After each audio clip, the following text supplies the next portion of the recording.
नमस्कार, आप देख रहे हैं द जनता लाइव और मैं हूं आपके साथ नलिनी। एकनाथ शिंदे ने बयान दिया है कि बहुत घूम लिए गुवाहाटी, अब बारी है चौपाटी की। जी हां, बात मुंबई के बारे में आज करेंगे और इसी सिलसिले में बात करने के लिए हमारे साथ मौजूद हैं सुप्रीम कोर्ट के अधिवक्ता भानु प्रताप सिंह जी। नमस्कार सर, स्वागत है आपका। लगातार जैसे उठापटक जारी है, अब उद्धव सरकार को यानी कि उद्धव ठाकरे को जो है उपराज्यपाल ने कह दिया है कि भैया कल तक जो है आपको बहुमत साबित करनी है फ्लोर टेस्ट पे, नहीं तो आप देख लीजिए।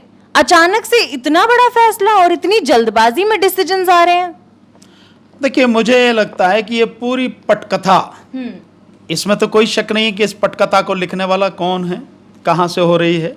सब जानते हैं कि केंद्र सरकार के माध्यम से ये जो पटकथा लिखी गई है, इसके रचयिता हैं जो हमारे गृह मंत्री हैं अमित शाह, वो इसके रचयिता हैं। तो उनके वहाँ से सारा सब कुछ प्लान्ड वे में सब कुछ किया जा रहा है। अचानक से सुप्रीम कोर्ट का ये सब जजमेंट आना, और बहुत अफसोस की बात है कि आपने एक चीज को छोड़कर कि फ्लोर टेस्ट, उसको छोड़कर बाकी सारी चीजें स्टे कर दी हैं आपने। आपको सारी ही चीजों को स्टे करना था ना, आपके सामने तो सारी ही चीजें थी ना।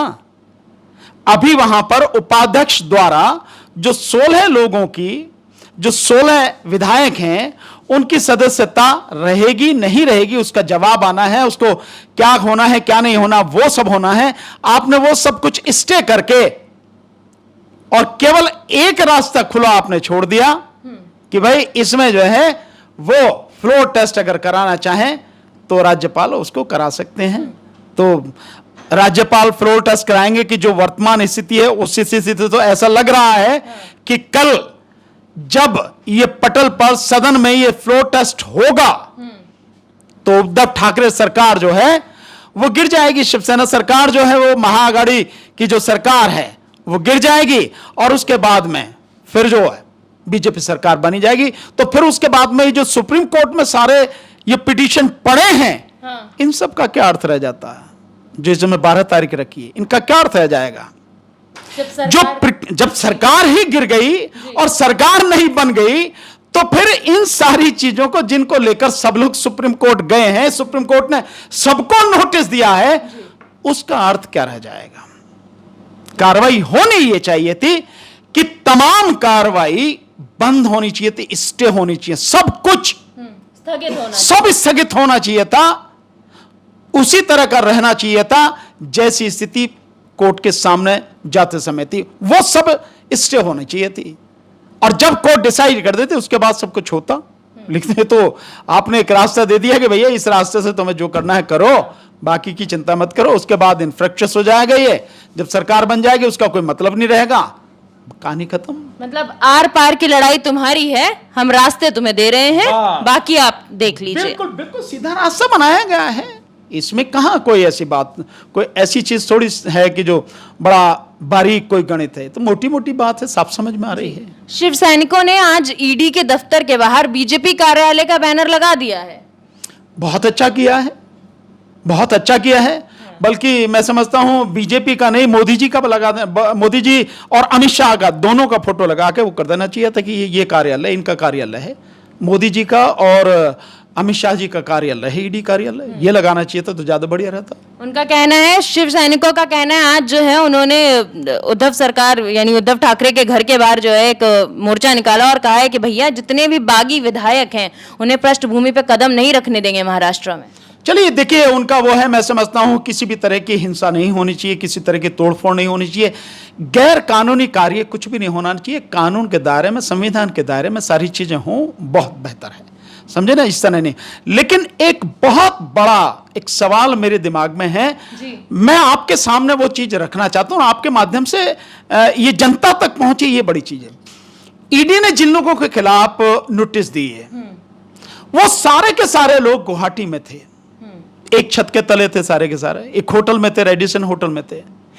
ईडी वाकई में ईमानदार होती और ईडी सरकार का हथियार बन के काम नहीं कर रही होती तो सारे जब वहीं पे थे जाके गुवाहाटी में उनसे इन्वेस्टिगेशन करनी थी ना, सबसे पूछताछ करके जो भी अपराधी हैं उनके खिलाफ जो कानूनी कार्रवाई बनती थी उनके खिलाफ कार्रवाई करनी चाहिए थी, नहीं करी ना। क्यों नहीं करी? और इसके अलावा और मजेदार बात कि एक वो सरकार, यानी जिस गृह मंत्रालय के अंडर में वो ईडी आता है, जिस गृह मंत्री के आदेश पर ईडी काम कर रहा है, उसी गृह मंत्रालय और उसी गृह मंत्री की तरफ से उन बागी जो विधायक हैं उन सबको जो है सुरक्षा दी जा रही है जी। सीआरपीएफ की सुरक्षा दी रही, वाई श्रेणी की मतलब इस तरह की उन्हें सुरक्षा दी रही। तो आप देखने रही संविधान के साथ में, कानून के साथ में इतना बड़ा मजाक कि एक तरफ वही सरकार, वही उस सरकार का केंद्रीय जो गृह मंत्रालय है वो ईडी की कार्रवाई करवाता है उनके खिलाफ। ईडी की कार्रवाई होती है, वो सारे एक जगह इकट्ठे होते हैं, सरकार गिराने की कार्रवाई होती है, ईडी वहां नहीं जाती और उन्हीं अपराधियों को जिनके खिलाफ गृह मंत्रालय द्वारा इन्वेस्टिगेशन कराई जा रही है ईडी की, उन्हीं को जो है सरकार मतलब बनाने के लिए जो है उनको सुरक्षा दी जा रही है। इससे भद्दा मजाक और क्या होगा? तो इसलिए तो उन्होंने जो कहा है, शिव सैनिकों ने जो किया है कि ईडी के सामने बीजेपी का वो लगा दिया बैनर उन्होंने, उन्हें बल्कि यह करना चाहिए था कि प्रधानमंत्री मोदी एंड गृह मंत्री अमित शाह का दफ्तर, ये करना चाहिए था, ये बताना चाहिए था। मतलब सर आप इल्जाम लगा रहे हैं? मैं सीधे इल्जाम गृह मंत्री पर और प्रधानमंत्री पर लगा रहा हूं। इसमें कहां कोई ऐसी कोई मतलब कोई ऐसी कोई बड़ी बात थोड़ी है, सीधी बात है। इसमें कहां है? अच्छा, कि ईडी उनके अंडर में काम करती है? 100% उनके अंडर में नहीं, उनकी गुलामी कर रही है ईडी। गुलामी कर रही है? बिल्कुल। ईडी अंडर की तो अलग बात है, अंडर में तो भाई गृह मंत्री है तो पूरा जो शासन प्रशासन है उनके अंडर में ही है, सब कुछ उनके अंडर में है। ईडी भी उनके अंडर में, सीबीआई भी उनके अंडर में है, पुलिस भी उनके अंडर में है, सब कुछ उन्हीं के अंडर में है। लेकिन अंडर में होकर रह के काम करना वो एक अलग बात है। वो अपने संवैधानिक दायरे में काम कर रहे हैं, कानून के तहत काम कर रहे हैं, वो सब समझ में आता है, वो दिखना चाहिए।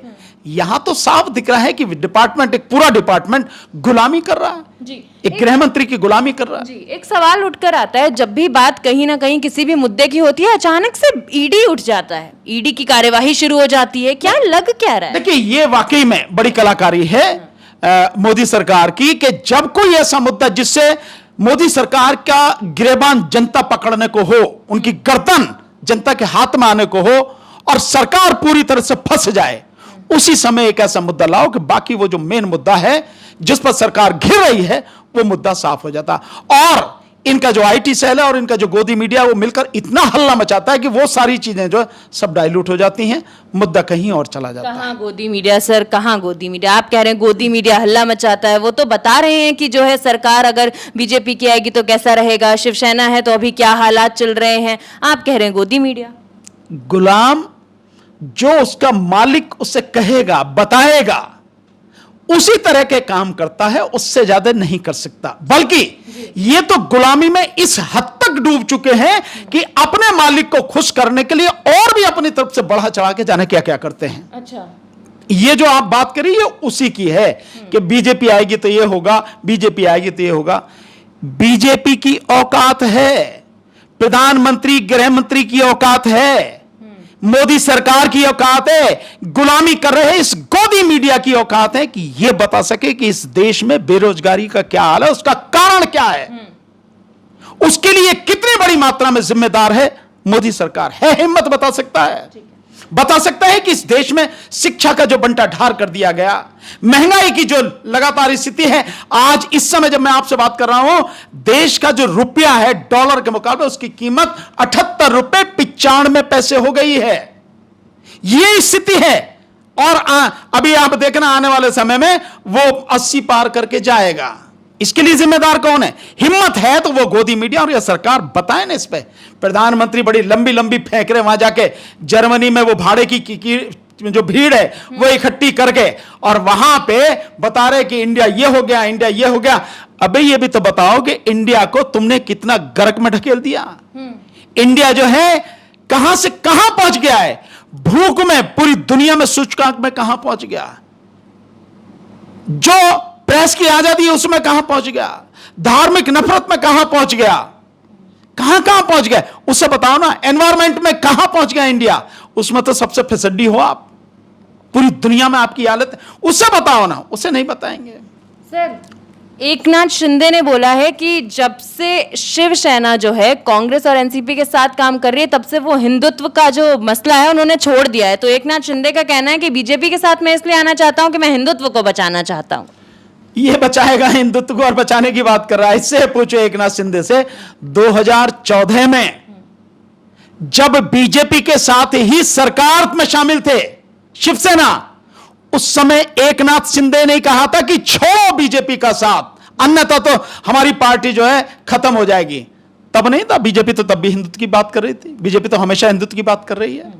तब क्या था, तब के छोड़ने की बात हुई, लेकिन अब क्योंकि ईडी पीछे लग गई है एकनाथ शिंदे के, और एकनाथ शिंदे के जो साथ में लोग हैं, जो एकनाथ शिंदे का काला धन जो संभालते हैं, उनके खिलाफ जब ईडी लग गई है और लोगों के खिलाफ जो ईडी लग गई है, तब सारे के सारे बेईमान इकट्ठे होके कि भैया यहां जो है अब जाके अब किसी भी तरह से होगा, जो भी कुछ होगा बच तभी सकते हैं जब बीजेपी में चले जाएं या बीजेपी की शरण में चले जाएं।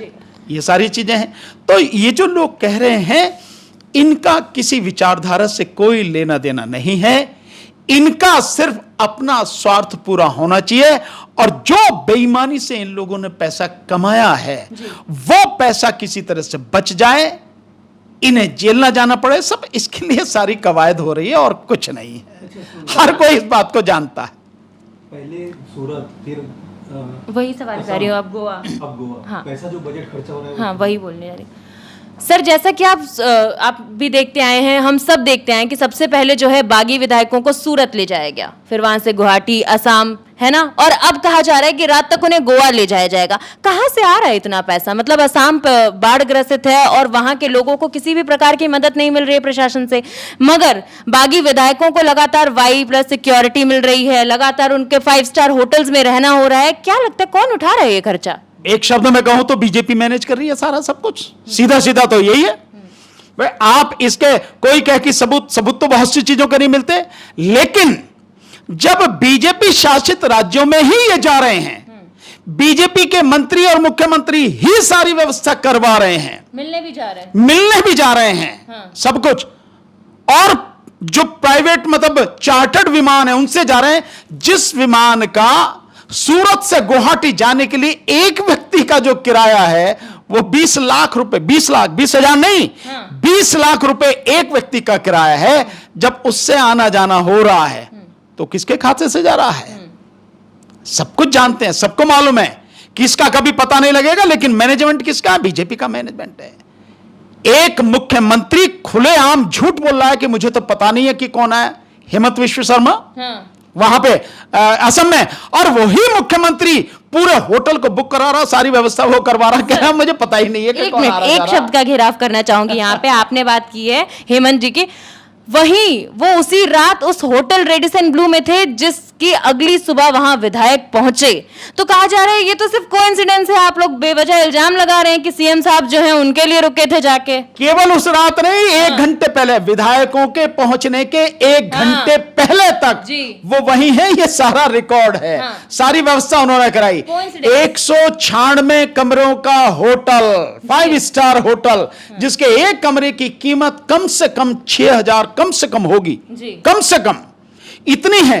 196 कमरे बुक करा के वो सारी चीजें आपने देखा होगा, मतलब जो सारी चीजें आ रही हैं मीडिया में, कहां से है पैसा हर किसी को मालूम है। ये सारा पैसा, ये सब मैनेजमेंट सत्ता को हासिल करने के लिए सब बीजेपी का कारनामा है, बीजेपी कर रही है, इसमें कोई ऐसे कोई छुपा हुआ कोई राज नहीं है, सब कुछ है। लगातार अब तक मुंबई में सियासत की जो उठापटक है वो देखी जा रही थी, लेकिन आज बिहार में 4 विधायकों ने AIMIM जो अपनी उनकी पार्टी थी वो छोड़ दिया। क्या लगता है बेहद आसान हो गया इस तरीके से रातों रात दल बदल कर देना? नहीं, देखिए, दल बदल का कानून जब शुरू में आया था तब निश्चित रूप से आप कह सकते हैं कि इतना कठोर नहीं था जी। उसमें अगर 1/3 जो है ना लोग उसको छोड़ देते थे तो वो दल बदल कानून के दर्ज में उसमें नहीं आते, हद में नहीं आते थे, ठीक है, उसके तहत नहीं होता था, तो उनकी सदस्यता नहीं जाती थी। लेकिन ये बड़े पैमाने पर होने लगा, तब फिर ये कहा गया, तब ये नोटिस किया गया कि भाई इस कानून को चेंज किया जाए, बदला जाए। तब उस कानून को बदला गया, उस कानून को और सख्त बनाया गया, और सख्त इतना बना दिया गया कि अगर 2/3 जो सदस्य हैं किसी पार्टी के एक समय विशेष में, वो अगर छोड़ के जाएंगे तो उन पर दल बदल कानून का कोई असर नहीं होगा, और उससे कम होंगे तो जाएंगे। लेकिन यहां बड़ी अजीब स्थिति हो गई, बीजेपी सरकार ने इस कानून की बिल्कुल ऐसी तरह से हत्या कर दी है जिसका कोई आप मतलब दूसरा उदाहरण आपको नहीं मिलेगा। मतलब धज्जियां उड़ा बिल्कुल ऐसा देखिए, बड़ी मजेदार तरीके से आपने कर्नाटक का, मध्य प्रदेश का उदाहरण देखा। वहां पर 2/3 नहीं हुए तो उन लोगों को जितने थे उनको कह दिया गया कि भाई आप जो है रिजाइन कर जाओ। उन्होंने रिजाइन ही कर दिया सदस्यता से उन्होंने रिजाइन कर दिया, तो जो उसमें संख्या थी सदन में वो कम हो गई, और संख्या के कम होने से बीजेपी की बहुमत की संख्या बन गई। बीजेपी ने सरकार बना ली और बाद में उन सबको टिकट देके जिता के उनको सदन में लिया। कितना मजेदार खेल है। कर्नाटक में भी यही हुआ और यहां भी कर्नाटक में 100 करोड़ में जो खरीदे गए। और यहां भी जो सुनने में आ रही है, सच क्या है नहीं पता, सच कभी सामने भी आएगा इसका भी नहीं पता, लेकिन हवा ऐसी है, हल्ला ऐसा मच रहा है कि 3000 करोड़ का पूरा खेल है। और देख के भी ये सारे लग रहा है कि इतने सारे विधायक सूरत में, सूरत से गुवाहाटी में, गुवाहाटी से गोवा में, और गोवा से अब जो बॉम्बे आएंगे, मतलब ये जो सारी चीजें, तो ये सब कुछ जो खेल हो रहा है, तो बीजेपी ने बिल्कुल वो कर दिया। और यहां भाई 2/3, अभी तक तो यही नजर आ रहा है कि 2/3 से ज्यादा जो हैं वो लोग, क्योंकि वो बता रहे हैं, एक नाथ शिंदे गुट का कहना है कि 40 विधायक उनके साथ में हैं, तो 40 उनके साथ में, तो उनके पास तो 15 ही रह गए केवल जो शिवसेना के पास में है। तो ये अगर स्थिति है यहां पर, इस तरह से कानून का बिल्कुल कानून को खत्म ही कर दिया जाए, क्या मतलब रह जाएगा उस कानून का। और ये सब देखने को आपको यहां पे मिल रहा है।